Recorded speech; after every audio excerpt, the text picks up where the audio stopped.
கி.பி. 1648 திருச்செந்தூர் முருகன் கோயில் டச்சுக்காரர்கள் கட்டுப்பாட்டில் இருந்தது. அச்சமயம் இக்கோயில் திருமலை நாயக்கர் ஆட்சிக்கு கீழே இருக்கும் பகுதி என்பதால் டச்சுக்காரர்களை அங்கிருந்து அவர் வெளியேறச் சொன்னார். ஆனால் டச்சுக்காரர்கள் அங்கிருந்து வெளியேற மறுத்துவிட்டனர். இதனால் திருமலை நாயக்கருக்கும் டச்சுக்காரர்களுக்கும் பெரிய போர் நடைபெற்றது. இதனால் பயந்து போன டச்சுக்காரர்கள் திருச்செந்தூர் முருகன் கோவிலில் இருந்து வெளியேற முடிவு செய்கிறார்கள். அவர்கள் அங்கிருந்து போவதற்கு முன்பு இக்கோயிலில் உள்ள மூலவர் முருகன் சிலையையும் நடராஜர் சிலையையும் தங்களோடு கொண்டு சென்று விட்டனர். டச்சுக்காரர்கள் கப்பலில் சென்று கொண்டிருக்கும் போது பயங்கரமான மழையும் புயலும் ஏற்படுகிறது. இதனால் கப்பலை கவிழ்ந்துவிடும் நிலை ஏற்படுகிறது. கடவுள் சிலையை திருடிக் கொண்டு வந்ததால்தான் இப்படியெல்லாம் நடக்கிறது என்று பயந்து போன டச்சுக்காரர்கள் முருகன் சிலையையும் நடராஜர் சிலையையும் கடலில் தூக்கிப் போட்டுவிட்டனர்.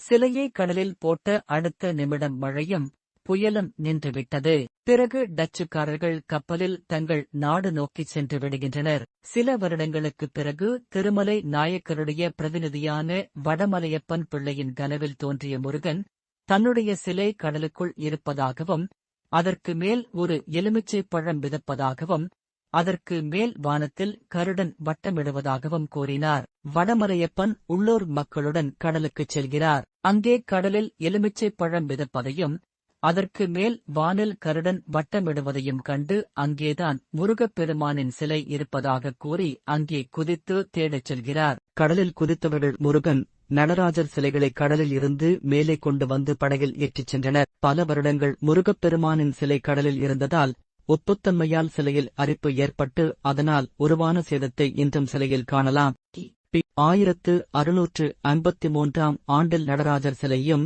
முருகப்பெருமான் சிலையும் கோவிலுக்குள் கொண்டு வந்து கருவறையில் சேர்த்து குடமுழுக்கு செய்யப்பட்டது என்பது குறிப்பிடத்தக்கது.